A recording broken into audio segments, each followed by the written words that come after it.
நல்ல தகப்பனே, சர்வ வல்லமை உள்ள எங்கள் ஆண்டவரே, இந்த அருமையான நேரத்திற்காக உங்களுக்கு ஸ்தோத்திரம். கிருபையுள்ள கரத்தில் எங்களை தாழ்த்துகிறோம். நாட்களை விசேஷித்துக் கொள்ளுகிறவன் கர்த்தருக்கென்று விசேஷித்துக் கொள்ளுகிறான் என்ற வசனத்தின் படி ஆண்டவரே, இந்த நாளை நாங்கள் உமக்கென்று விசேஷித்துக் கொண்டோம். மகிமையுள்ள கரத்தில் எங்களை தாழ்த்துகிறோம். நீர் பேசும், நீர் இடைபடுவீராக. எங்கள் ஆண்டவர் இயேசுவின் நாமத்தில் பிதாவே, அல்லேலூயா.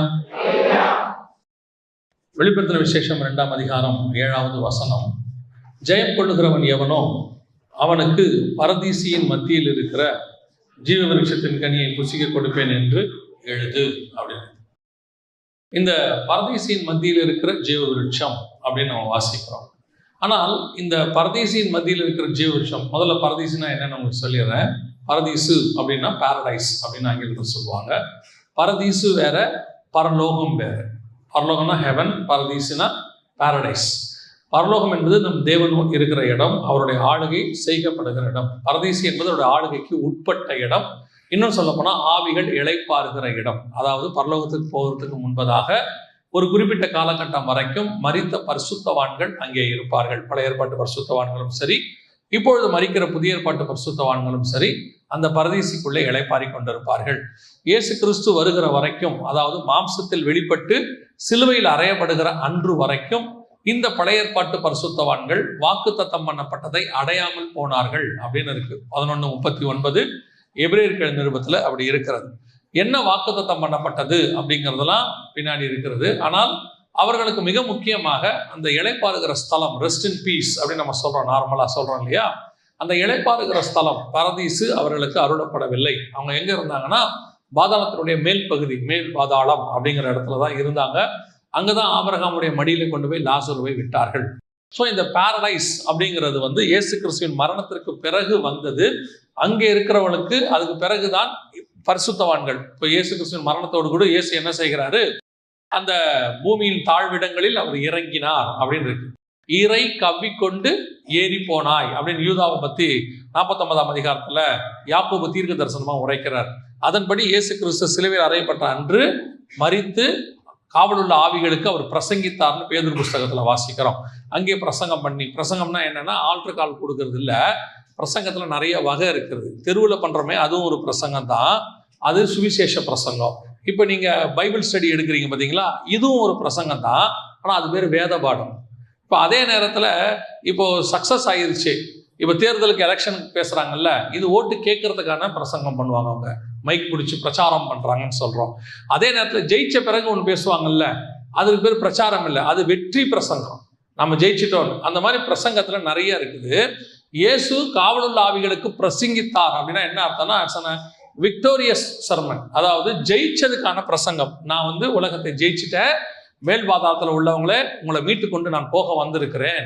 தாழ்ந்த பாதாளத்தில் உள்ளவர்களே, இந்த காலத்துக்காக தான் உங்களை நாங்கள் அன்னைக்கு கீழ்ப்படிய சொன்னோம், நீங்கள் கீழ்ப்படியாததுனால இப்போ உங்களை நீங்கள் பாருங்க இவங்களோட பங்கடைய முடியல அப்படிங்கக்கூடியதான ஒரு பிரசங்கம் அது. அதனாலதான் காவலர் உள்ள ஆவிகளுக்கு அவர் பிரசங்கித்தார் அப்படின்னு இருக்கிறது. ஸோ அவர் அந்த மேல் பாதாளத்தில் உள்ளவங்களாம் எடுத்துக்கிட்டு பாரடைஸ்க்கு போயிட்டார். இப்போ அவங்க எல்லாமே பாரடைஸ் பரதீசிக்குள்ளே இருக்கிறார்கள். இப்போ நம்ம என்ன பார்க்க போறோம் அப்படின்னா, சபைக்கு வந்துட்டோம். இப்போ நம்ம எல்லாருடைய நம்பிக்கை என்ன அப்படின்னு கேட்டிங்கன்னா, கிறிஸ்தவங்களாகி சர்ச்சுக்குள்ளே மெம்பராகி பணம் கட்டிட்டோம், சந்தா கட்டிட்டோம், அல்லது தொடர்ந்து இங்கே வரோம்னா கண்டிப்பாக பரலோகத்துக்கு போயிடுவோன்னு ஒரு கன்ஃபர்மேஷன் இருக்குல்ல. அப்படி ஒரு கன்ஃபர்மேஷன் சபைக்கு வரதுனால மட்டும் கிடைக்காது. ஸோ நாங்கள் கண்டிப்பாக பரலோகத்தில் எங்களுக்கு ஆண்டவர் என்ன செஞ்சிருவாரு, இடம் கொடுத்துருவாரு அப்படின்னா இல்லை. இந்த வசனம் என்ன சொல்லுது, சபைக்கு வந்தவங்களை பார்த்து ஆண்டவர் சொல்றாரு. எபேசு சபைக்கு வந்தவங்களை பார்த்து ஆண்டவர் சொல்றாரு, ஜெயம் கொள்ளுகிறவன் எவனோ அப்படின்றாரு. அப்படின்னா என்ன அர்த்தம், சபையில் இருக்கிற எவனோ அப்படின்னு சொல்லல, சபையில இருந்து ஜெயம் கொள்ளுகிறவன் எவனோ. சபைக்கு வந்தவங்க எல்லாம் பரதீசிக்கு போவாங்க நாங்க சொல்லல, சபைக்கு வந்தவர்களில் ஜெயம் கொள்ளுகிறவன் எவனோ அப்படின்னு. இப்ப இந்த பரதீசிக்கு நான் போகணும்னாலே எதையும் என்ன செய்ய வேண்டி இருக்கிறது, ஜெயிக்க வேண்டி இருக்கிறதுன்னு சபை சொல்லுது. இப்ப இந்த பாரடைஸ், அப்ப அது போறது அவ்வளவு கஷ்டமா? வாசிங்க லூக்கா 23:43. இயேசு அவனை நோக்கி, இன்றைக்கு நீ என்னுடனே கூட பரதீசில் இருப்பாய் என்று மெய்யாகவே உனக்கு சொல்லுகிறேன் என்றார். அவரோட அர்த்தம் என்ன, அந்த கல்லன் நம்ம எல்லாருக்கும் தெரிஞ்சிருக்கிறதான ஒரு காரியம்தான் இது. நீங்க வருஷா வருஷம் தியானிக்கிறதான ஒரு விஷயமா கூட இருக்கலாம். என்ன அப்படின்னு கேட்டீங்கன்னு சொன்னா, இன்று நீ என்னோடு கூட பரதீசில் இருப்பா. யாரை பார்த்து சொன்னாரு, கல்லனை பார்த்து சொன்னாரு. அந்த கல்லன் யாருன்னு பார்த்தீங்கன்னா, சில மணி நேரம் அவரோடு கூட சிலுவையில் தொங்கினதான ஒரு மனுஷன். சில மணி நேரம் சிலுவையில் அவரோடு கூட தொங்கினதான ஒரு மனுஷன். அவனுக்கு கர்த்தர் ஒரு வாக்கு பண்றாரு. இன்னைக்கு நீ என்ன செஞ்சியா, நீ சாயங்காலத்துக்குள்ள அவர் மரிச்சு போக போறாரு. சாயங்காலத்துக்குள்ள அவருடைய பாடியை சிலுவையிலிருந்து இறங்கிடுவாங்க. ஆண்டவர் சொல்றாரு, இன்றைக்கு நீ என்னோடு கூட பரதீசியில் இருப்பாய். அப்படின்னா என்னங்க அர்த்தம்? பரதீசிக்கு போறது அவ்வளோ ஈஸியா? ஏன்னா இந்த கல்லன் வாழ்நாள் முழுக்க என்னவா இருந்திருக்கிறான்? கள்ளனாக தான் இருந்திருக்கிறான்.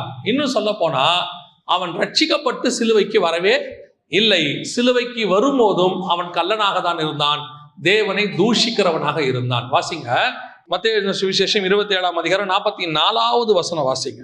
அவரோடே கூட சிலுவைகளில் அறையப்பட்ட கள்ளரும் அந்தப்படியே அவரை நிந்தித்தார்கள். அந்தப்படியே அவரை நிந்தித்தானா நிந்தித்தார்களா? நிந்தித்தார்கள். 2 பேர் இருந்தாங்கன்னு இருக்குது. யோவான்ல இடதுபுறமும் வலதுபுறமாக இருந்தாங்க, நடுவில் இயேசு தொங்கினார் அப்படின்னு இருக்கிறது. அப்படி இருக்கும் பொழுது அந்த சிலுவைக்கு கபாலஸ்தலத்துக்கு அவர்கள் வரும் பொழுது நீங்க பாத்தீங்கன்னா 2 பேரும் தான் அவரை நிந்தித்தார்கள். இந்த கள்ளன் ஏற்கனவே சுவிசேஷம் கேட்டவன் அல்ல, ஏற்கனவே ரட்சிக்கப்பட்டவன் அல்ல, அல்லது இயேசு கிறிஸ்துவை ஃபாலோ பண்ண சீஷன் அல்ல, அல்லது இயேசு கிறிஸ்துவ பத்தி கேள்விப்பட்டு மனம் திரும்பி வந்ததான கள்ளன் அல்ல. வரும்பொழுது வசனம் தெளிவா சொல்லுது, சிலுவையில் அவரோடு கூட இருந்த கள்ளர்களும் அவரை அந்தப்படியே நிந்தித்தார்கள் அப்படின்னு. சோ அப்ப அவன் அங்க வந்துதான் ஒரு டிரான்ஸ்பர்மேஷன் ஆயிருக்கு, அங்க வந்துதான் ஒரு மாற்றம் நடந்திருக்கு. சில மணி நேரங்கள்.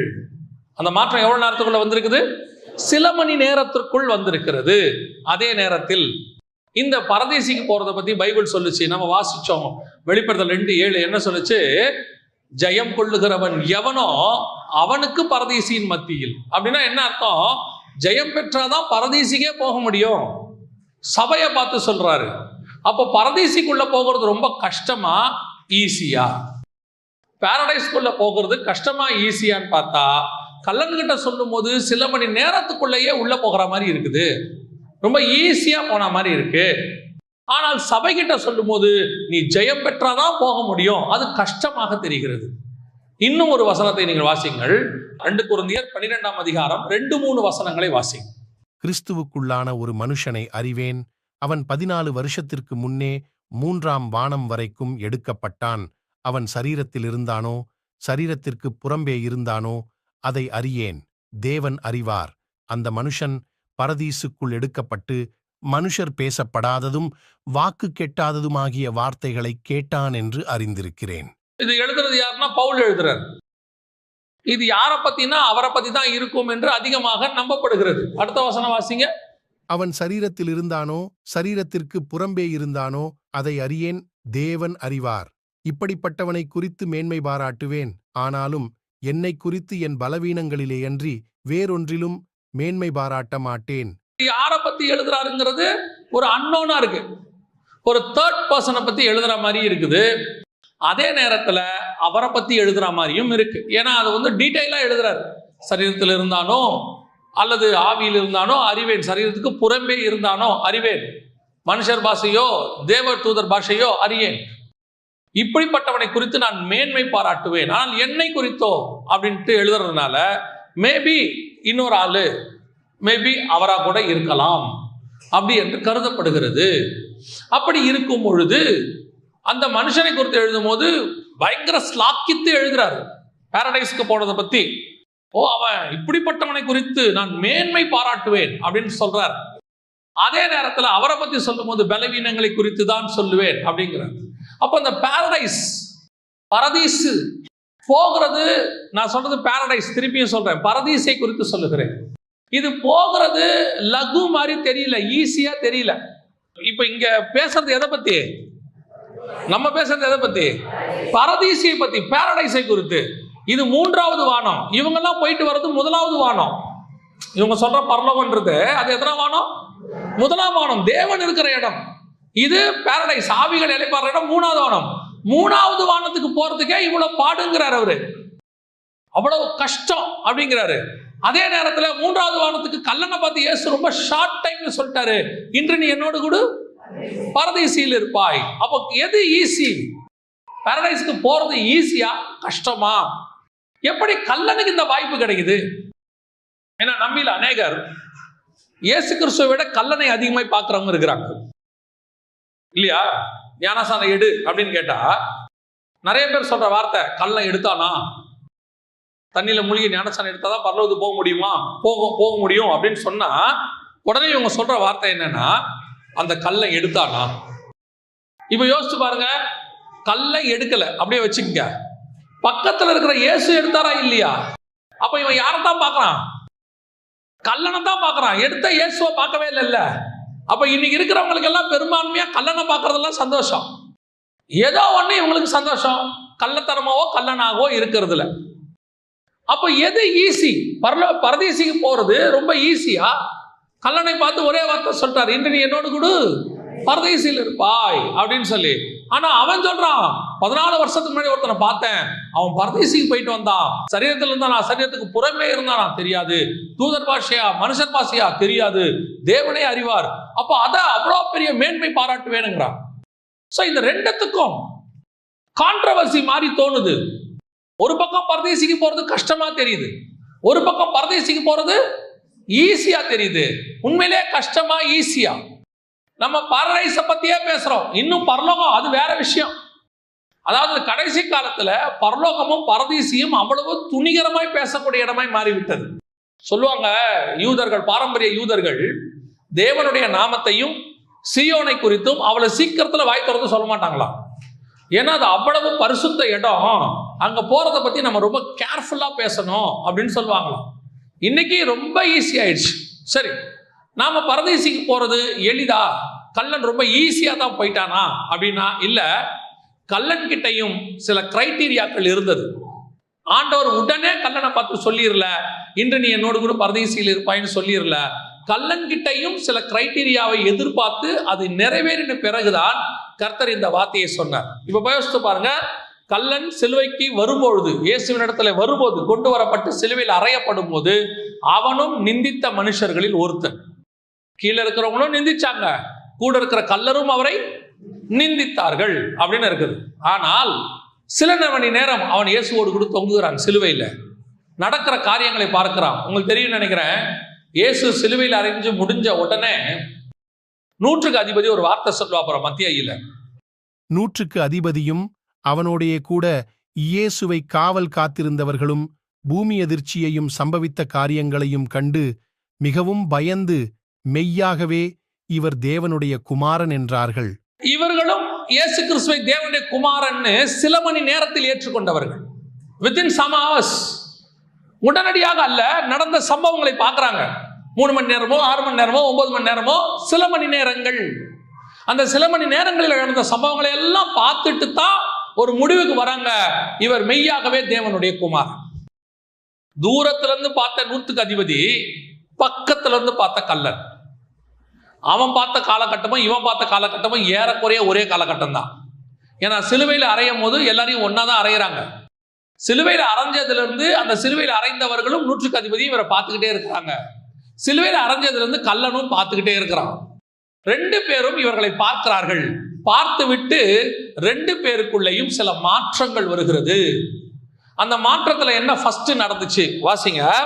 லூக்கா எழுதின சுவிசேஷம் 23ஆம் அதிகாரம் 40வது வசனத்தை வாசிங்க. மற்றவன் அவனை நோக்கி, ஒரு கல்ல 2 பேரும் திட்டிக்கிட்டே இருந்தாங்க. இந்த நடந்த சம்பவங்களை எல்லாம் பார்த்துக்கிட்டே இருக்காங்க. 100க்கு அதிபதி, சிலுவையில் அறைந்தவங்க, கல்லன் எல்லாம் பார்க்கறான். இவனுக்குள்ளே ஒரு மாற்றம் வருகிறது. இப்ப இவன் மற்றவனை நோக்கி, நீ இந்த ஆக்கினைக்கு உட்பட்டவனா இருந்தும் எப்படி தேவனுக்கு பயப்படுகிறது இல்லையா?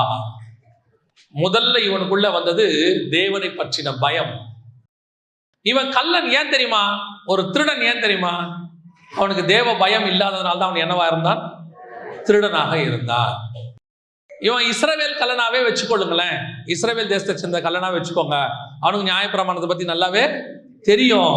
அந்த நியாயப்பிரமாணத்துல 10 கட்டளைகள்ல ஒண்ணு களவு செய்யாதிருப்பாயாக. அதை மீறித்தான் அவன் என்ன செஞ்சிருக்கிறான்? அவன் களவு பண்ணியிருக்கிறான், கல்லனா மாறி இருக்கிறான். அப்பொழுது அவனுக்குள் ஒரு தேவ பயம் இல்லை. வாழ்நாள் எல்லாம் எத்தனை வயசு நமக்கு அங்க இல்ல, ஒரு வாலிப வயசோ இல்ல ஒரு மிடில் ஏஜோ எப்படி வேணா வச்சுக்கொள்ளுங்க, அத்தனை ஆண்டு காலம் அவனுக்கு தேவனை பத்தின பயம் இல்லை. ஆனால் பக்கத்துல இவர் அடிக்கப்பட்டு தொங்குறாரு. அடிக்கப்பட்டு தொங்கும் போது பார்க்கும் பொழுது இவனுக்கு நியாயமா என்ன வருது? தேவனை பற்றின பயம் வருகிறது. மற்றவனை பார்த்து கேட்கிறான், உனக்கு தேவனை பற்றின பயம் இல்லையா? பயப்படுது இல்லையா? எதனால பயப்படுறது இல்லையா? நம்மளாம் பாரு, அடிக்கப்பட்டு தப்பு செஞ்சதுனால இப்படி தண்டனை அனுபவிக்கிறோம் அப்படின்னு அவரையும் சேர்த்துக்கல, இயேசுவையும் சேர்த்துக்கல. ஐயோ, சில நேரத்தில் நமக்கு பயம் வரும் தெரியுமா? சில ஆட்களுக்கு ஏற்படுகிற காரியங்களை பார்த்து நமக்கு என்ன வரும்? ஒரு பயம் வரும். ஐயோ, இந்த மனுஷனுக்கே இப்படி நடக்குதுன்னா நமக்கெல்லாம் எப்படி நடக்கும்? இது ஒரு பயம் வருது இல்ல? அந்த மனுஷன் நல்ல மனுஷங்க, அவருக்கே இப்படி நடந்துச்சு, அவரே எல்லாருக்கும் நல்லது செய்வாரு, அவர் வாழ்க்கையிலே இப்படி நடக்குது, இவெல்லாம் அநியாயக்கார பாவி, இவனுக்கு எப்படி நடக்குமோ தெரியாது சொல்லுவோம்ல. இந்த பயம் ஏன் வருது தெரியுமா? அந்த நல்லவர்களுக்கும் நடக்கிற நல்ல விஷயத்தை பார்த்ததுனால. கடவுள் இவனையே இப்படி தண்டிச்சுட்டாரே, அந்த மாதிரி அவன் இயேசுவை பார்க்கல. அந்த மாதிரி இயேசுவை பார்க்கல. இயேசுவை எப்படி பார்க்கல? நானும் தப்பு செஞ்சு தண்டனை அனுபவிக்கிறேன், இவரும் என்னது, அவன் கடவுள் எப்படி தண்டிச்சிருக்கார் பாரு இந்த ஆளை. ஏன்னா இவங்க எல்லார விட அதிக பாடு யாருக்கு தான் இருக்குது? இயேசுவுக்கு. உச்ச தலை முதல் உள்ளங்கால் வரைக்கும் அடிச்சிருக்காங்க. தலையில முள்முடி சூற்றுறது வந்து காலில் ஆணி அடிக்கிற வரைக்கும் அடிச்சிருக்காங்க. பார்த்தா இவங்களை விட அவருக்கு தான் 1 குறைய 40 39 அடி நொறுக்கி எடுத்திருக்காங்க. அந்த அடி அடிச்சு பார்த்த போது ஐயோ, தப்பு செஞ்சா இப்படிலாம் கடவுள்கிட்ட தண்டனை, தேவ பயம் அப்படின்னு அவனுக்கு வரல பயம். அடுத்த வசனம் வாசிங்க. நாமோ நியாயப்படி தண்டிக்கப்பட்டிருக்கிறோம், இவரோ தகாதொன்றையும் நடப்பிக்கவில்லையே என்று. இதுதான் கள்ளனுடைய முதல் குவாலிட்டி. நான் தப்பு செஞ்சு தண்டனை அனுபவிக்கிறையா, இவர் தகாததொன்றையும். என்ன பெரிய ஆச்சரியம் தெரியுமாங்க? இயேசுவை பார்க்கிறவனா சொல்றான் இவர்கிட்ட தப்பு இல்லை. எப்படி சொல்லுவான்? யோசிச்சு பாருங்க. இந்த கள்ளன் என்ன இயேசுவோட 3.5 வருஷம் ஊழியத்தில் இருந்தானா? கூடவே இருந்தானா? ஃபாலோ பண்ணிக்கிட்டே வந்தானா? இல்லை இயேசுவை பற்றி ஏதாவது புக்கு படிச்சானா? இல்லை எந்த சீஷர்களாவது இவனுக்கு இயேசுவை பற்றி சொன்னாங்களா? எப்படி இவனுக்கு இவரை பார்த்த உடனே தெரியுது இவர் தகாததொன்றையும் நடப்பிக்கவில்லையே? புரியுதா உங்களுக்கு? இப்ப இயேசுவை பிலாத்து பார்க்கிறாரு. பார்த்த உடனே பிலாத்து சொல்றாரு, நீங்கள் சொல்ற குற்றம் ஒன்றும் இவரிடத்தில் நான் காணவில்லையே. எப்படி தெரியுது? பார்த்த உடனே எப்படி தெரியுது இவர்கிட்ட தப்பு இல்லைன்னு? சரி, பிலாத்து இயேசுவை அறியாத ஒரு மனுஷன், இவன் திருடன். ஆண்டவர் சொல்றாரு, உலகத்தின் அதிபதியானவன் என்னிடத்தில் வருகிறான், அவனுக்கு என்னிடத்தில் ஒன்றும் இல்லை. அவனுக்கும் தெரியுது இயேசுநாதர்கிட்ட ஒரு பாவமும் இல்லை. பிலாத்துக்கு தெரியுது இவர்கிட்ட ஒரு குற்றமும் இல்லை. இவனுக்கு தெரியுது, கள்ளனுக்கு தெரியுது தகாததொன்றும் நடப்பிக்கவில்லை. அப்போ பரதேசிக்கு போறதுக்கு முதல்ல தேவனை பத்தின பயம் வேணும். அவன் ஏன் பயந்தான் தெரியுமா? கள்ளன், ஐயோ கடவுளுக்கு விரோதமா செஞ்சோம்னா இவர் தொங்குறாரு பாரு, இவரை மாதிரி தான் உத வாங்கணும், அப்படி பைபிள்ல தேவ பயம் அவனுக்கு வரல. அவனுக்கு என்ன பயம் வந்துச்சு தெரியுமா? தொங்கிட்டு இருக்கிறவரே தேவன், நான் திருட, இவர் தேவன். அவரை பார்க்கும் போதே தோணுது, நான் தப்பு செஞ்சு இப்படி வந்திருக்கிறேன், இவர்கிட்ட ஒரு குற்றமும் இல்லை. இந்த பார்வைதான் 100க்கு அதிபதி இயேசுக்கு மேல இருந்துச்சு. அவன் பார்க்கிறான், இவங்க 2 பேருடைய அந்த சிலுவையோடைய பாடுகளுக்கும் நடுவுல தொங்குறவருடைய சிலுவையின் பாடுகளுக்கும் என்ன இருக்குது? வித்தியாசம் இருக்கிறது. இந்த வித்தியாசத்தை புறஜாதியார் பார்க்கிறார்கள், சொந்த ஜனங்கள் பார்க்கிறார்கள். இப்ப நமக்கு தெரியுதா? நம்மளை பார்த்தா தெரியுதா? நாம மத்தவங்க படுற மாதிரி நமக்கும் கஷ்டம் வருது. ஆனா நாம படுற கஷ்டத்துல அவன் நம்மளை பார்த்து பயப்பட மாட்டான், நம்மளை பார்த்து தேவனை மகிமைப்படுத்துவான். இது நடக்கணும். அப்படி நடக்குமா? இதுதான் ஸ்பிரிச்சுவல் லைஃப். கவனிச்சுக்கொள்ளுங்க. நான் ஒரு குற்றத்தை அனுபவிக்கும் போது இப்படி எடுத்துக்கோங்க, ஈஸியா புரியறதுக்கு சொல்றேன். எத்தனை பேர் பைபிள்ல பாடு அனுபவிச்சாலும் யோபு பாடு அனுபவிக்கும் போது உங்களுக்கு தோணுதா இல்லையா? அவன் நீதிமான், அவன் அநியாயமா பாடு அனுபவிக்கிறான், தோணுதா இல்லையா? தாவீதே பாடு அனுபவிச்சான்னு நமக்கு தோணுதுல, அவன் செஞ்சதுக்கு தாங்க நடந்துச்சு சொல்றான் இல்லையா? யாருக்கு எது நடந்தாலும் அவன் ஏதோ ஒண்ணு செஞ்சிருப்பான், அதனால நடந்துச்சு. ஆனா யோபுவை பத்தி சொல்லும் போது மட்டும் நமக்கு என்ன தோணுது? ஒண்ணுமே செய்யாம இப்படி அனுபவிக்கிறானே. யோபுக்கே அப்படி தோணுமானால் மனுஷனில் அவன் நீதிமானாக இருந்தான், அவன் குற்றம் இல்லாதவன் இல்லை. வசனம் சொல்லுது, இவைகளால் யோபு தன் வாயினால் பாவம் செய்யவில்லை. அவ்வளவுதான். உள்ள என்ன இருந்துச்சுன்னு ஆண்டவருக்கு தான் தெரியும். ஒரு பீரியட்ல புலம்ப ஆரம்பிச்சிடறாரு யோபு பிரச்சனையினுடைய உச்சத்துக்கு போகும்போது. ஆனால் அவரை பார்த்தாலே ஐயோ அநியாயமா இப்படி கஷ்டப்படுறாரே நமக்கு தோணுது. ஆனா இயேசுவை பார்த்தா அத்தனை பேருக்கும் தோணுது, இவர் பாவம் செய்து தொங்குறவர் அல்ல, இவர் தேவனாக தொங்கிக் கொண்டிருக்கிறார். இந்த வெளிப்பாடு அவனுக்கு வருது பாருங்க. இதுதான் கள்ளன் பரதீசிக்கு போறதுக்கு ஃபர்ஸ்ட். உங்களுக்கும் எனக்கும் பரலோகத்துக்கு போகணும்னா, பரதேசிக்கு போகணும்னா முதல்ல என்ன தெரியுமா ஆண்டவர் செஞ்சாரு? எனக்காக இயேசு சிலுவையில் அறையப்பட்டார் அப்படிங்கிறதான எண்ணம் வந்துச்சு. எனக்காக இயேசு என்ன செய்யப்பட்டார்? சிலுவையில் அறையப்பட்டார் அப்படிங்கிறதான ஒரு எண்ணம் வந்துச்சு. இன்னைக்கு நாம பரதேசிக்கு போறதுக்கு அதான் பேசிக் குவாலிஃபிகேஷன். கள்ளன் பரதேசிக்கு போனா நானும் போகணும். இப்ப நீங்க மரிச்சீங்கன்னா பரதேசிக்கு தான் போவீங்க, பரலோகத்துக்கு போக மாட்டீங்க. ஆஸ் பர் வசனம் வரும்போதுதான் எல்லாரும் மொத்தமா ஒன்னா உள்ள போவோம் பரலோகத்துக்கு. அது வரைக்கும் ஆவிகள் இளைப்பாடுற இடத்துல இளைப்பாறுவோம். அப்படி அந்த இளைப்பாடுற இடத்துக்கு நீங்க போகணும்னா முதல்ல உங்களுக்கு இருக்க வேண்டியதான சுபாவம் என்ன தெரியுமா? நான் அனுபவிக்கிற பாடுக்கு காரணம் நானு, ஆனா கிறிஸ்து எனக்காக பாடு அனுபவித்தார். இன்னைக்கு நமக்கு இந்த வேர்ட் ரொம்ப ஈஸியா போயிருச்சு. வருஷா வருஷம் இந்த செய்தியெல்லாம் கேட்டு உங்களுக்காக இயேசு சிலுவையில் அறையப்பட்டார் அப்படின்னு ஒன்ன சிலுவையில் அறையப்பட்டார் கேஷுவல் ஆயிடுச்சு. ஆனா அந்த கல்லனுக்கு அது கேஷுவல் இல்லை. அவன் பார்க்கறான், ஒரு தேவன் தொங்குறாரியா சிலுவையில். இப்ப நம்ம இயேசு கிறிஸ்து தொங்குறார் தேவன் தொங்குறாருன்னு சொல்றோமே ஒழிய அவனுக்குள்ள இருந்த உணர்வு உங்களுக்கு இருக்குதா? வந்து உட்கார்ந்து இருக்கிறோம், இயேசு என் பாவத்தை மன்னிச்சிட்டார், உண்மை, எந்த மாற்று கருத்தும் இல்லை. ஆனால் உங்களுக்கு அந்த உணர்வு இருக்குதா? அதான் பரதேசிக்கு போறதுக்கான ஃபர்ஸ்ட் பாயிண்ட். ரெண்டாவது வாசிங்க, லூக்கா எழுதின சுவிசேஷம் 23ஆம் அதிகாரம் 41வது வசனம் வாசிங்க. நாமோ நியாயப்படி தண்டிக்கப்படுகிறோம், நாம் நடப்பித்தவைகளுக்கு தக்க பலனை அடைகிறோம். ரெண்டாவது முக்கியமான பாயிண்ட் என்ன தெரியுமா? நான் தப்பு செய்தவன் என்று ஒத்துக்கொள்ளுதல். நமக்குள்ள அந்த எண்ணம் வரணும், நான் பாவிதான்ங்கிற எண்ணம் வரணும். இந்த கடைசி காலத்துல இருக்கிற மிக முக்கியமான உபதேசங்களில் ஒன்று என்ன அப்படின்னு கேட்டீங்கன்னா, ரட்சிக்கப்படுறதுக்கு முன்னாடி வரைக்கும் நம்ம பாவிங்கிற எண்ணம் இருக்கு. இயேசுவின் ரத்தத்தால கழுவப்பட்டுட்டா நம்ம நீதிமான் ஆயிடுறோம், மாற்று கருத்து இல்லை. இப்போ நார்மலா இருக்கிற தைலம் அபிஷேக தைலமா மாறிடுது. நார்மலா இருந்த தைலம் இப்ப என்னவா மாறிடுது? அபிஷேக தைலமா மாறிடுது. பாவியா இருந்த நாம இப்ப என்னவா மாறிட்டோம்? இப்ப இதுக்கு அப்புறம் என்ன சொல்றாங்க எல்லாரும்? இப்ப இருக்கிற கடைசி காலத்துல இருக்கிற மிக முக்கியமான உபதேசம் என்னன்னா, ஒரு தடவை நீங்க ரட்சிக்கப்பட்டீங்கன்னா அதுக்கப்புறம் அதுக்கு பேர் நித்திய ரட்சிப்பு. நீங்க பாவியா மாறவே முடியாது. அதுக்கு பேர் நித்திய ரட்சிப்பாமா, ஒன் சேவ் எவர் சேவ் அப்படின்னு சொல்றாங்க.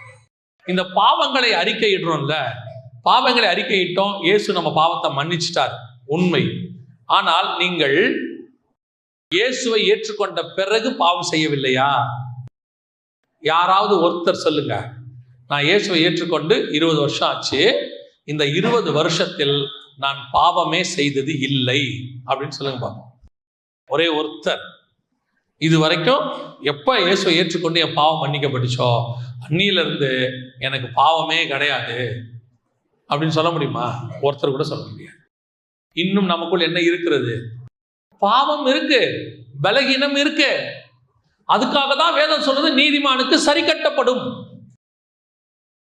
உங்கள் ரட்சிப்பு பூரணப்பட காத்திருங்கள், முடிவு பரியந்தம் நிலை நிற்கிறவனே ரட்சிக்கப்படுவான். எல்லா வசனமும் இருக்கு. இன்னைக்கு இந்த பாவ உணர்வு கொஞ்சம் கொஞ்சமா பிசாசு எடுத்துக்கிட்டே இருக்கிறான். அம்மா சொல்றதுக்கு அப்பா சொல்றதுக்கு இதான் டிஃபரன்ஸ். என்னைக்காவது எந்த தாயாவது தகப்பனாவது டோன்ட் வரி மை சன், தைரியமா போய் எழுது, 10வது போனா என்ன திருப்பி எழுதிக்கலாம், 12வது போனா என்ன திருப்பி எழுதிக்கலாம், யாராவது ரிசர்வேஷன்ல சொல்லி இருக்கிறீங்களா? அதே பவுல் தான் கேட்டாரு, அன்போட வரட்டுமா பெரம்போட வரட்டும், ரெண்டும் இருக்கு. இன்னைக்கு என்ன ஆயிடுச்சு? நான் பாவி என்கிற உணர்வு போயிடுச்சு. இவன் அதை அந்த பிசாசு அதை எடுக்க விரும்புறான். நம்மில் பாவம் இல்லை என்று சொல்வோமானால், ஆமா, ரொம்ப கேர்ஃபுல்லா இருக்கணும். அதுதான் அவங்ககிட்ட அது கல்லன்கிட்ட இருந்த ரெண்டாவது மிக முக்கியமான விஷயம் என்ன தெரியுமா? நான் பாவி ஆண்டவரே. எல்லா தப்பு செஞ்சவங்ககிட்டயும் ஒரு காரணம் இருக்கும் தெரியுமா உங்களுக்கு? ஆதாம் கிட்ட ஒரு காரணம் இருந்துச்சு. ஏன்டா பழம் சாப்பிட்ட? இந்த அம்மா கொடுத்துச்சு. அந்த அம்மாவை கேட்டாரு, ஏமா நீ ஏமா பழம் சாப்பிட்ட? பாம்பு, பாம்பு பண்ண வேலை. அந்த மட்டும் ஒரு காரணம் இருந்துச்சுல்ல, நான் சாப்பிட்டேன்னு சொல்லாது. ஆனா இவன் சொன்னா இல்ல இல்ல இல்ல, நான் பாவி, ஐ அம் த ரீசன். நாமோ நடப்பித்தவைகளுக்கான தக்க பலனை அடைகிறோம். ஒத்துக்கொள்ளுகிற சுபாவம். பரதீசிக்கு போனோம்னா முதல்ல 2வது இருக்க வேண்டிய சுபாவம் என்ன தெரியுமா? கன்ஃபெஷன். எனக்கு நான் ஆமா. பைபிள் எனக்கு ஆண்டவர் சொல்லி கொடுத்த ஒரு விஷயம், சவுலுக்கும் தாவீதுக்கும் இதான் டிஃபரன்ஸ். சவுலுக்கிட்ட என்ன குணம்? செஞ்ச தப்புக்கு காரணம் சொல்லுவான். தாவீது கிட்ட காரணமே சொல்ல மாட்டான், நானே பாவின்னு ஒத்துப்பான். அவ்வளவுதான். எப்ப நீங்க ஒத்துக்கிட்டீங்களோ அப்பொழுதே தேவன் உங்களுக்கு மீட்பை கட்டளையிட வல்லமை உள்ளவராய் இருக்கிறார். அல்லேலூயா. இதான் ரொம்ப முக்கியம். எல்லாத்துக்கும் ஒரு ரீசன் சொல்றது. சில ஆட்கள் நானும் பார்ப்பேன் ஆபீஸ்ல, ஏன் இப்படி செஞ்சீங்க, அதுக்கு ஒரு ரீசன் சொல்லுவாங்க, இதனால தான் அப்படின்னு. நான் வேலை பார்த்த இடத்துல நான் ஒர்க் பண்ணவருக்கு ரீசன் சொன்னா பிடிக்காது. அவர் ரீசன் அவர் சொல்ல, சரி அவன் தான் தப்பு பண்ணா, நீ என்ன பண்ணேன்னு, நீ சரி பண்ணலாம்ல அப்படிம்பாரு. அவருக்கு இந்த ரீசன் சொன்னா பிடிக்காது. ஏன் பிடிக்காதுன்னு அப்புறம் பார்த்தேன், பைபிள்ல ஆண்டவருக்கே ரீசன் சொன்னா பிடிக்காது. ஆண்டவர் என்ன சொல்றாரு? Each and everybody have their own reasons. எல்லாருக்கும் சுய காரணங்கள் இருக்கு. ஒவ்வொருத்தருக்கும் அவன் சைடுல ஒரு நியாயம் இருக்கு. உன் நியாயத்தையே நீ பேசிக்கிட்டு இருந்தீனா மன்னிப்பு கிடைக்காது. நீதிபதி பாருங்க, 2 பேர்கிட்ட கேட்பாரு, 2 பேரும் வாதம் பண்ணுவாங்க, 2 பேரும் நியாயம் சொல்லுவாங்க. ஆனா நீதிபதிக்கு தெரியும் ஒருத்தனுடைய வாதத்தில் நியாயம் இருக்கிறது, ஒருத்தனுடைய வாதத்தில் நியாயம் இல்லை. அவன் சைடு அவன் நியாயமா சொன்னாலும் அதில் ஒரு குற்றம் இருக்கிறது. ஆண்டவர் எதை விரும்புறார் தெரியுமா? அடிக்கடி சொல்லுவாங்க, நீங்க பாருங்க, நீங்க கூட பார்த்திருப்பீங்க, அப்ரூவர் ஆயிட்டா தண்டனை இல்லைம்பாங்க. அந்த அவர் என்னவாயிட்டாரு? அப்ரூவர் ஆயிட்டாரு, ஒத்துக்கிட்டாரு, எல்லாத்தையும் ஒத்துக்கிட்டாரு அப்படிமா. ஒத்துக்கிட்டா அவருக்கு தண்டனை குறைவு அப்படிம்பாங்க. நம்ம ஆண்டவர்கிட்ட ஒத்துக்கிட்டா மன்னிப்பு, தண்டனையே கிடையாது. ஆண்டவர் சொல்றாரு, நீ பாவின்னு ஒத்துக்கவே ஒத்துக்காது. புருஷனை கேட்டா பொண்டாட்டி மேல பழி போடுறது, பொண்டாட்டியை கேட்டா மாமியார் மேல பழி போடுறது, மாமியாரை கேட்டா பேரப்பிள்ளைங்க மேல பழி போடுறது, பேரப்பிள்ளைகளை கேட்டா எல்லாரும் மேலேயும் பழி போடுறது. அந்த குடும்பத்தில் உட்காந்து கேட்டு பாருங்க, எல்லாரும். அதான் நான் எப்பவும் சொல்லுவேன், நீங்க பாவம் செஞ்சோன்னு என்னைக்கு ஒத்துக்கிறீங்களோ அன்னைக்கு தான் ஆண்டவர் மன்னிப்பே தர முடியும். ஆர்கியூமெண்ட்ஸ் அடுத்து அடுத்து அடுத்து அடுத்து, அதுக்கு இதுதான் காரணம், இதுக்கு அதான் காரணம், போயிட்டே இருக்குது. ஆனா ஆண்டவர் எதிர்பார்க்கறது நீ ஒத்துக்கோ, ஆமா தப்பு, சரி நான் பண்ணது ஆமா ராங் சொல்லும் பொழுது ஆண்டவர் சொல்றாரு, இன்று நீ என்னோடு கூட பரதீசில் இருப்பாய். உனக்கு ஆவிகள், நீ rest, your rest in peace பா. ஏன் நீ பாவங்களை அறிக்கை செய்து விட்டுட்டினா உனக்கு ரெஸ்ட் இன் பீஸ். இன்னைக்கு அறிக்கை செய்யாத ஒரு கூட்டம் சபைக்குள்ள இன்னைக்கு என்ன இருக்கு? அடுத்தவனை குற்றப்படுத்துறது, அடுத்தவன் தப்பு. இப்பவும் சொல்றேன், எவன் தப்புன்னு சொல்றதுக்கு சபை இல்லை, நான் தப்புன்னு சொல்றதுக்கு மட்டும்தான் இங்க சபை இருக்கு. நம்மை நாமே நிதானித்து அறிந்தோமானால் நாம் நியாயம் தீர்க்கப்படும். பரலோகத்துக்கு வர்றவன் எப்படிப்பட்டவனா இருப்பான் தெரியுமா? ஒருத்தரை ஒருத்தர் மன்னிக்க கூடியவனாக இருப்பான். அல்லேலூயா. அதுல பிரதானமானது, நான் பாவின்னு தான் மன்னிப்பு வந்துருச்சு, வேலை முடிஞ்சிருச்சு. கல்லன் இருந்த அடுத்த குவாலிட்டி என்ன தெரியுமா? இப்போ கல்லன் தேவனுக்கு பயப்படுகிற பயம் வந்துருச்சு. அடுத்து நான் பாவி என்று என்ன செஞ்சுட்டான்? அறிக்கை செஞ்சுட்டான். எப்போ அவன் பாவி என்று அறிக்கை செய்து தன்னுடைய பாவங்களை அறிக்கை செய்து விட்டு விட்டானோ அந்த நிமிஷத்தில் இயேசுவும் ரத்தம் சிந்திட்டார். இப்ப இயேசு என்னவாயிட்டாரு? ரத்தம் சிந்திட்டார். ரத்தம் சிந்தியாச்சு தானே, அவர் ரத்தம் வெளியே வந்துருச்சு. இப்போதிலிருந்து அவன் எப்படி மாறிட்டானா? நீதிமானாக மாறிட்டான். அந்த செகண்ட் அவனுக்கு கல்லறையில அடுத்த பார்த்து தொடங்கிருச்சு. அவன் வரும்போது கல்லன், இயேசு ரத்தம் சிந்தி இருந்தார். இயேசு ரத்தம் சிந்தின பிறகு அவன் கல்லனா இருந்தாலும் பாவங்களை அறிக்கை செஞ்சுட்டா அவன் நீதிமானாய் மாறுகிறான். அதான உண்மை. இப்போ நம்ம அப்படித்தானே மாறுறோம். இயேசு நமக்காக ரத்தம் சிந்தி இருக்கிறார். நாம் பாவங்களை அறிக்கை செய்து விட்டு விட்டால் நம்ம என்னவாய் மாறுகிறோம்? நீதிமானாய் மாறுகிறோம். இது அவனுக்கு சிலுவையிலே நடக்க ஆரம்பிச்சிருச்சு. அவன் வரும்போது பாவியாய் வந்தான், சிலுவையில நிந்திக்கிறான். ஆனா இப்ப இயேசு அவனுக்காக ரத்தம் சிந்திட்டார். அவனுக்கும் சேர்த்துதான் என்ன பண்ணிருக்கிறாரு? ரத்தம் சிந்தி இருக்கிறாரு. இப்ப அவன் நடந்ததெல்லாம் பாக்குறான். நம்மள மாதிரியே தான். என்ன நமக்கும் அவனுக்கு என்ன தெரியுமா டிஃபரன்ஸ்? அவனுக்கு ஒரு 2 மணி நேரம் வச்சுக்கோங்க, நமக்கு 2000 வருஷம், அவ்வளவுதான் டிஃபரன்ஸ். சம்பவம் ஒண்ணுதான். இப்ப அவன் பாக்குறான், எல்லாத்தையும் பார்த்துட்டு, ஆண்டவரே என்னை மன்னிச்சிடுங்க, நான் பாவி, நான் பாவம் செஞ்சுட்டேன், நீங்க தேவன் அப்படின்னு அவர் மேல அவனுக்கு ஒரு பயம் வந்துருச்சு. அந்த நிமிஷத்தில் அவன் என்னவாய் மாறி விட்டான்? நீதிமானாய் மாறிட்டான். அவ்வளவுதான். பாவங்களை அறிக்கை செய்து விட்டு விட்டா அவன் நீதிமான் தான். இயேசுவின் ரத்தம் சிந்தப்பட்டாச்சுன்னா என்னவாயிடுறான்? நீதிமான. இப்போ சிலுவையில அந்த நிமிஷத்துல இருந்து எப்ப அவன் நான் பாவின்னு ஒத்துக்கிட்டானோ அந்த நிமிஷத்துல இருந்து அவன் என்னவாயிட்டான்? நீதிமான். அதைத்தான் நம்ம இன்னைக்கு வரைக்கும் சபையில சொல்லிட்டு இருக்கோம். நமக்கும் அவனுக்கும் ஒரே ஃபார்முலா தான். இப்போ அவன் சிலுவையில நீதிமானாய் மாறியாச்சு. இப்ப இதுல இருந்து நீதிமானுடைய பாடுகள் அவனுக்கு வந்துருச்சு. வாசிங்க 2 தீமோத்தேயுவின் புஸ்தகம் 2ஆம் அதிகாரம் 12வது வசனத்தை வாசிங்க. அவரோடு கூட பாடுகளை சகித்தோமானால் அவரோடு கூட ஆளுகையும் செய்வோம். இப்ப இவன் என்ன பண்ணிட்டு இருக்கான் தெரியுமா? பாவியா வந்து சிலுவையில தொங்குறான். நான் சொல்ற ஒரு உதாரணம், இத்தனை மணி நேரம்ன்றது ஒரு ஜஸ்ட் அன் எக்ஸாம்பிள். அவ்வளவு மணி நேரம் தான் நினைக்காதீங்க. ஒரு 1.5 மணி நேரம் 2 மணி நேரம் இப்படி தொங்கிட்டு பார்த்துக்கிட்டே இருக்கிறான். நடக்கிற சம்பவத்தெல்லாம் பார்க்கறான். அந்த பக்கம் ஒரு கல்ல இருக்கான், அவன் புலம்புறத பார்க்கறான். இவரு நமக்காக ஜெபிக்கிறத பார்க்கறான். அவர் புலம்புறத இவன் பார்க்கறான். ஐயோ ஆண்டவரே வலிக்குதே, அம்மா ஐயான்னு கத்துறான். இவரோ, ஆண்டவரே இவர்கள் தாங்கள் செய்கிறது என்னதென்று அறியாது இருக்கிறார்கள். பிதாவே என் தேவனே, என் தேவனே, யாரை போய் கூப்பிடுறாரு? எல்லாத்தையும் பக்கத்துல இருந்து பார்த்துக்கிட்டே இருக்கான். அவன் சொன்னான், என்னை மன்னிச்சிருங்க ஆண்டவரே, நான் தப்பு செஞ்சுட்டேன், நான் பாவி, ஏண்டா உனக்கு பயம் இல்லையாடா இப்படி சொல்றியே? எல்லாம் முடிஞ்சிச்சு. இப்போ இவன் பாவம் மன்னிக்கப்பட்டு இந்த நிமிஷத்துல இருந்து இவன் என்னவா தொங்கிட்டு இருக்கிறான்? நீதிமானாய் தொங்கிக்கிட்டு இருக்கிறான். நீதிமான் இயேசு கிறிஸ்துவோடு சிலுவையில் தூக்கினால் அவரோடு கூட அவன் பாடு சகிக்கிறான்னு அர்த்தம். புரியுதா? அவன் செஞ்ச தண்டனைக்கு இயேசு கிறிஸ்து ரத்தம் என்ன கொடுத்துருச்சு? இப்ப இவன் கேட்ட உடனே என்ன கொடுத்துருச்சு? மன்னிப்பு கொடுத்துருச்சு. மன்னிப்பு கிடைச்ச நிமிஷத்துல இருந்து இவன் என்னவாய் தொங்குகிறான்? நீதிமான. இப்ப அவன் கல்லன் இல்ல, இப்ப அவன் யாரு? நீதிமானாய் தொங்குகிறான், தொங்கிட்டே இருக்கிறான். இப்ப இங்க என்ன நடக்குது? இவனும் நீதிமானாக தொங்கி கொண்டிருக்கிறான். அந்த இடத்துல தொங்கிட்டு இருக்கும் போது அவரோடு கூட பாடு சகித்தோமானா, முதல்ல இப்ப இவனும் அவரோடு கூட சிலுவையை பகிர்ந்து கொள்ளுகிறவனாய் மாறிட்டான். பாவம் மன்னிக்கப்பட்ட அந்த நிமிஷத்துல இருந்து, அந்த செகண்ட்ல இருந்து இவன் என்னவா மாறிட்டான்? ஆமா, இப்ப நீங்களும் நானும் பாவத்தை அறிக்கை செஞ்சுட்டோம், பாவம் மன்னிக்கப்பட்டுருச்சு. எத்தனை பேர் அவரோடு கூட பாடு சகிக்கிறோம்? நம்ம விரும்புறது என்ன? பாடு சகித்தல விரும்புகிறோமா, பாடு வேணான்னு விரும்புகிறோமா? பாடுகளை இப்போ எங்க யாராவது பாட விரும்புவாங்களா? பாடு யாராவது விரும்புவாங்களா? அதுவும் இந்த காலம் என்ன காலம் தெரியுமா? ப்ராஸ்பரிட்டி டாக்டரின் காலம், செழிப்பின் காலம். எதுவும் நடக்கக்கூடாது, எல்லாமே எப்படி இருக்கணும்? ஆசீர்வாதமா இருக்கணும். கேட்கறதுக்கே நல்லா தானே இருக்குது இல்ல? வாசிங்க, இந்த வசனத்தை வாசிக்க சரியான்னு பாருங்க. எபிரேயர் 11ஆம் அதிகாரம் 24வது வசனம் வாசிங்க. விசுவாசத்தினாலே மோசேதான் பெரியவனான போது பார்வோனுடைய குமாரத்தியின் மகன் எண்ணப்படுவதை வெறுத்து அனித்தியமான பாவ சந்தோஷங்களை அனுபவிப்பதை பார்க்கிலும் தேவனுடைய ஜனங்களுடைய துன்பத்தை அனுபவிப்பதையே தெரிந்து கொண்டு, துன்பத்தை அனுபவிப்பதை அவனே செலக்ட் பண்ணிக்கிறான்.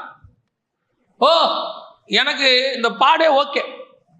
என்ன மோசே, நீங்க பார்வோன் குமாரத்தியின் மகன் அல்ல, அதெல்லாம் இருக்கட்டும், அந்த பாடுகளை கொடுத்துருங்க என்கிட்ட. ஏன்பா என்னப்பா பாடுகளை கேட்கிற? இன்னைக்கு இருந்தா மோசேவை என்ன சொல்லியிருப்பாங்க? இன்னைக்கு மோசே இந்த பிரசங்கத்தை பண்ணா என்ன சொல்லுவாங்க? மோசே ஒரு கள்ள உபதேசக்காரர், அவர் ராங் டாக்டரின், தப்பா பேசிக்கிட்டு இருக்கிறாரு. நாம் எல்லாம் ராஜாவின் பிள்ளைகள். ராஜாவுடைய பிள்ளையே சொல்றா, பாடு அனுபவிப்பதை நான் தெரிந்து கொண்டேன். இல்லை, இந்த என்ன இங்க பிரச்சனை தெரியுங்களா? இப்ப இந்த கடைசி காலத்துல பவுல் யாருன்னு கேட்டீங்கன்னா, பெரிய கமாலியல்கிட்ட படிச்ச டூயல் சிட்டிசன்ஷிப், ரோமாபுரி சிட்டிசனும் அவரு, அப்புறம் இஸ்ரேல் சிட்டிசன் ரெண்டும் அவரு. பெரிய கோடீஸ்வரன். அவர் சொல்றாரு, அவரோடு கூட பாடு சகித்தோமானால் அவரோடு கூட, அவர் சொல்றாரு, எல்லாத்தையும் வச்சிருந்தவர் சொல்றாரு, எல்லாவற்றையும் கிறிஸ்துவை அறிகிற அறிவின் நிமித்தம் எல்லாவற்றையும் நஷ்டமும் குப்பையும் என்று விட்டேன். பெரிய பார்வோன் குமாரத்தியின் மகன் சொல்றாரு, அனித்தியமான பாவ சந்தோஷங்களை அனுபவிப்பதை பார்க்கிலும் தேவ ஜனங்களோடு கூட துன்பத்தை அனுபவிப்பதையே தெரிந்து கொண்டு. இந்த ராஜகுமாரத்தர்கள், பணக்காரர்கள், கோடீஸ்வரராய் இருந்த இவர்கள் எல்லாரும், அவரை விடுங்க, இவங்க எல்லாத்தையும் விடுங்க, பிதாவுக்கு செல்ல பிள்ளையாக ஒரே பேரான குமாரனாய் இருந்த இயேசு கிறிஸ்து பரலோகத்தை விட்டு வந்து பிறக்கும் போது எங்க பிறந்திருக்கலாம்? அவர் பரலோகத்தில் இருந்தோட கம்பேர் பண்ணா ஏரோதுடைய மாளிகை ஒண்ணுமே இல்லை. கரெக்ட் தானே? அவர் பரலோகத்தோட கம்பேர் பண்ணா பாபிலோன் ஒண்ணுமே இல்ல. பரலோகத்தோட கம்பேர் பண்ணா ரோமாபுரி கவர்மெண்ட் ஏதாவது ஒரு நல்ல வீட்டுல பிறந்திருக்கலாமா? இல்லையா? ஆண்டவர் கொடுக்க மாட்டேன்னு சொல்ற தேவையில்லை. திருப்பி சொல்றேன், ஆண்டவர் கொடுக்க மாட்டேன்னு சொல்ற தேவையில்லை. என்ன நீடோ அதை கொடுக்கிற தேவன் இல்லையா? நமக்கு ஒரு காலத்துல பிள்ளையா இருக்கும்போது ஒரு பாட்டில்ல பால் இருந்தா போதும் கொடுத்தாரு. கொஞ்சம் வயசாகும் போது ஒரு கிண்ண சாப்பாடு தேவைப்பட்டுச்சு கொடுத்தாரு. கொஞ்சம் வளர்ந்து 15-20 வயசு ஆகும் போது ஒரு தட்டு சாப்பாடு தேவைப்பட்டுச்சு கொடுத்தாரு. அதுக்கப்புறம் நம்ம எவ்வளவு சாப்பிட்றோம் நமக்கே தெரியாது, கொடுத்தாரு. தின்னுக்கிட்டே இருக்கோம், அதுவும் கொடுத்தாரு. அதுக்கப்புறம் நம்மளா 45க்கு மேல போதும் முடியல, சரி போதுமா நிறுத்திக்கோட்டாரு. அந்தந்த ஏஜ்ல எது தேவைங்கிறத கொடுத்தாரு. ஆமா தானே? தேவை என்னவோ அதை தருகிற தேவன். இன்னைக்கு ஒரு கூட்டம் கடைசி காலத்துல என்ன செய்து, இது வேணும் அது வேணும், அந்த செழிப்பின் உபதேசம் வந்த பிறகு, இந்த ப்ராஸ்பரிட்டி டாக்டரின் வந்த பிறகு தேவ ஜனங்களோடு கூட ஆண்டவரை பத்தி அறிகிற அறிவு போயிருச்சு. இங்க என்ன வசனம் சொல்லுது, நான் அவரோடு கூட பாடு சகிப்பதை தெரிந்து கொண்டேன். இன்னைக்கு நம்ம பாடு விரும்ப வேண்டாம், வரும்போது அதை சந்தோஷமா ஏற்றுக்கொள்ள வேண்டும். ஏன் தெரியுமா? இப்போ ஒரு குழந்தை பிறக்குது, பிறக்கிற அந்த நிமிஷம் அந்த தாயோடைய பெயின் உலகத்துல வேற யாருக்குமே இருக்காது. அவங்களோட சந்தோஷம் என்ன தெரியுமா? இந்த பாடு இன்னும் கொஞ்ச நேரம் தான், என் கண்கள்ல என் குழந்தைய நான் பார்க்க போறேன், இனி வரும் பலன் மேல் நோக்கமாகி துன்பத்தை அனுபவிக்க அவர் தெரிந்து கொண்டார். இதுதான் ஆவிக்குரிய வாழ்க்கை. எனக்கு கர்த்தர் ஒரு ஆசீர்வாதத்தை வச்சிருக்கிறாரு, அது நிமித்தம் நான் துன்பத்தை தெரிந்து கொள்கிறேன். இந்த இடத்துல அவன் கேட்கல, ஆண்டவரே நான் உங்களுடைய தேவனுடைய குமாரனை ஏற்றுக்கொண்டேன், என்னை எப்படியாவது விடுதலையாக்கி கொடுத்துருங்கன்னு அவன் கேட்கல. ஆண்டவரே என்னை சிலுவையிலேருந்து இறக்கி விட்டுருங்கப்பான்னு கேட்கல. அவன் சொல்லல, ஆண்டவரே அவன் தான் தொங்குறான், அவங்களை திட்டினவன், நான் அவங்களை ஏத்துக்கிட்டேன், எப்படியாவது என்னை காப்பாத்தி கீழே இறக்கி விட்டுருங்கன்னு கேட்கல. அவன் என்ன தெரியுமா சொன்னான்? ஆண்டவரே நான் உம்மோடு கூட பாடு சகிக்கிறேன், நான் உங்க கூடயே தொங்குறேன், ஆண்டவரே நீங்க இருக்கிற வரைக்கும் இருக்கிறேன், நான் சாகும்போது நானும் செத்துறேன். வாசிங்க ரோமருக்கு எழுதியிருப்போம் 6ஆம் அதிகாரம் 6வது வசனத்தை வாசி. பாவ சரீரம் ஒளிந்து போகும் பொருட்டாக என்னுடைய பழைய மனுஷன் அவரோடு கூட சிலுவையில் அறையப்பட்டது என்று இந்த கல்லனுக்கு நல்லா தெரியுது. இது என்னுடைய பழைய மனுஷன், இத்தோட இது முடிய போகுது, நான் சாக போறேன், என் பிரச்சனை ஓவராக போகுது. எப்படிங்க சொல்றீங்க? அவன் சிலுவை பாட அனுபவிக்கும் போது இன்னொரு வார்த்தையை சொல்றான், அதுதான் ரொம்ப இம்பார்ட்டன்ட். அவன் இந்த சரீரத்தை காப்பாத்தி கொடுங்கன்னு கேட்கல, ஆண்டவரே நான் உங்களை ஏற்றுக்கொண்டேன் என்னை உடனே விடுதலையாக்குங்கன்னு கேட்கல, எப்படியாவது என்னை காப்பாத்தி கொடுத்துருங்கப்பான்னு கேட்கல. அவன் அப்படியே பாடு அனுபவிச்சுட்டே இருக்கான். அவனுக்கு ஒண்ணு தெரியுது, இது இல்ல, இதுக்கப்புறம் இன்னொன்னு வரப்போகுது. வாசிங்க லூக்கா எழுதின சுவிசேஷம் 23ஆம் அதிகாரம் 42வது வசனத்தை வாசிங்க. ஆண்டவரே உம்முடைய ராஜ்யத்தில் வரும்போது, இப்ப அவன் கேட்கல இப்ப என்ன விடுதலையாக்கி கொடுங்கன்னு கேட்கவே இல்லை. அவன் கேட்டது, ஆண்டவரே நான் ஏற்றுக்கொண்டேன், என் பாவத்தை மன்னிச்சிடுங்க, உம்முடைய ராஜ்யத்தில் வரும்போது என்னை ஏற்றுக்கொள்ளும். அது அர்த்தம் என்ன? இங்கே என்ன விடுதலையாக்குங்கன்னு கேட்கல, உம்மோடு கூட நான் சிலுவையில் அறையப்பட்டிருக்கிறேன், நீர் வரும்போது உம்மோடு கூட பாடு சகித்தோமானால் உம்முடைய கூட ஆளுகையும் செய்வோம். அவன் கேட்டது அதான், நீர் உம்முடைய ராஜ்யத்தில் வரும்போது என்னை நினைத்துக்கொள். அவன் ஏன் பரதேசிக்கு போனான் தெரியுமா? அந்த எவனா இருந்தாலும் என்ன கேட்பான்? அத்தனை பேர் என்ன கேட்பான்? நம்மள இருந்தா என்ன கேட்போம்? யாராவது சொல்லுவோமா, பரவாயில்ல ஆண்டவரே நான் இப்ப செத்துற விட்டுருங்க, ஆனா எனக்கு ஹெவன்ல நல்ல ஒரு இது கொடுங்கன்னு கேட்போமா? நம்மளா தான் என்ன கேட்போம்? ஆண்டவரே கொண்டாடி பிள்ளைலாம் இருக்குது, தெரியாம செஞ்சுட்டேன், எப்படியாவது மன்னிச்சு என்னை வெளியே விட்டுருங்க. வியாதியா இருக்குது, டாக்டரே சொல்றாரு இதுக்கு தேராதுன்னு, அப்ப கூட நம்ம என்ன கேட்கிறோம் ஆண்டவர்கிட்ட? ஆண்டவரே எப்படியாவது என்னை காப்பாத்தி கொடுத்தா நான் ஊழியம் பண்றேன்ப்பா. ஆண்டவரே எனக்கு சின்ன சின்ன பிள்ளைகளா இருக்குது, என்னை காப்பாத்தி கொடுத்துருங்க ஆண்டவரே. ஆண்டவரே இப்படி எனக்கு ஏதாவது சொல்லி கொடுத்தா இனிமேட்டு நான் பாவமே செய்ய மாட்டேன், அப்படித்தானே சொல்றோம். இப்ப நாம ரட்சிக்கப்படணும், இப்ப மீட்கப்படணும், இப்ப காப்பாற்றப்படணும், இந்த பூமியில இன்னும் இருக்கணும், இன்னும் அப்படிங்கிற எண்ணம் நமக்கு இருக்கு. ஆனால் அந்த இடத்தில் கல்லனுக்கு அந்த எண்ணமே இல்லை. அவன் கேட்கவே இல்லை. கீழே ஒருத்தன் சொல்றான், நீ தேவனுடைய குமாரனை ஆனால் உன்னையும் ரட்சித்து எங்களையும் ரட்சிங்க, பக்கத்துல இருக்க கல்லன் சொல்றான். அந்த இதை இவன் சொல்லல. அவனுக்கு தெரியுது அவன் தேவனுடைய குமாரனை ஆனாலுங்கிறான். இவன் சொல்றான் அவர் தேவன், தேவனே என்னை எப்படியாவது காப்பாத்தி கொடுங்கன்னு அவன் கேட்கல. அவன் சொன்னது ஒன்னே ஒண்ணு, இப்ப விட்டுருங்க ஆண்டவரே, இதை பத்தி விட்டுருங்க, நீ உம்முடைய ராஜ்யத்தில் வரும்போது என்னை நினைத்திருக்கும். நம்முடைய ஒவ்வொருத்தருடைய சிந்தனையும் இதுவாக தான் இருக்கும். இப்பவும் சொல்றேன், இந்த உலகத்துல பிரச்சனை வரும், போராட்டம் வரும், இல்லாதவங்க யாருமே கிடையாது. கொஞ்சம் பேர் சொல்லுவாங்க, நான் சமீபத்துல பெரிய பணக்காரன், இந்தியாவில் இருக்கிற மிக முக்கியமான பணக்காரர். அவருடைய மகனுடைய பேட்டியை போட்டாங்க. நான் யோசிச்சேன், அந்த மனுஷன் நினைச்சானா இந்த உலகத்துல எந்த மூலையில இருக்கிற மருந்தையும் கொண்டு வர முடியும்.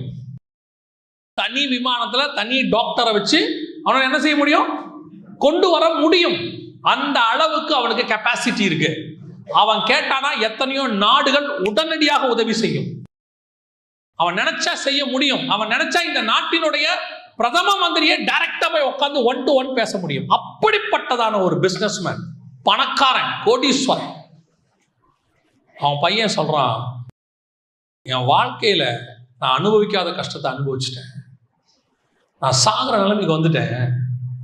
இன்னைக்கு எங்க அப்பா அம்மா என்கிட்ட காட்டின அன்புனால இன்னும் நான் என்னவா இருக்கிறேன்? உயிரோடு இருக்கிறேன். அவனுக்கு இருக்கிற சில பலவீனங்களுக்கு மருந்தே இல்லை. யோசித்து பாருங்க, எப்பேற்பட்ட கோடீஸ்வரனுக்கும் அவனுக்குரிய பாடுன்னு ஒன்று இருக்கதான் செய்யுது. ஒரு பெரிய நடிகன் அன்னைக்கு சொல்றாப்ல, கிட்டத்தட்ட கோடி கணக்கு, கோடினா 50 கோடிலாம் இல்லை, 100 கோடி 200 கோடி சம்பாதிக்கிற மனுஷன்.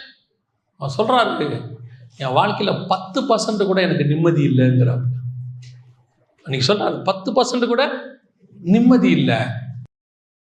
உலகத்துல எல்லாருக்கும் பாடு இருக்குதுங்க. ஆனா அவங்களுக்கும் நமக்கு இருக்கிற வித்தியாசம் என்ன தெரியுமா? அந்த பாடுகளிலே அவர்களுக்கு ஆறுதல் இல்லை. நம்முடைய பாடுகளிலே பிள்ளையை போல சுமக்கிற தேவன் ஒருத்தர் நமக்கு உட்கார்ந்திருக்கிறார். நமக்கு பாடு இல்லைன்னு கர்த்தர் சொல்லவே இல்லை. ஒரு இடத்துல கூட உனக்கு பாடு இல்லைன்னு சொல்லல அவரு. உனக்கு உலகத்தில் உபத்திரவம் உண்டு, திடம் கொள், நான் அதை ஜெயிச்சிருக்கிறேன், உன்னாலையும் ஜெயிக்க முடியும். காரணம், நீ என் பிள்ளை, நான் ஜெயிச்சா என் பிள்ளைய நீயும் உன்னால ஜெயிக்க முடியும் தான் ஆண்டவர் உத்தரவாதம் நமக்கு தந்திருக்கிறார். அல்லேலூயா.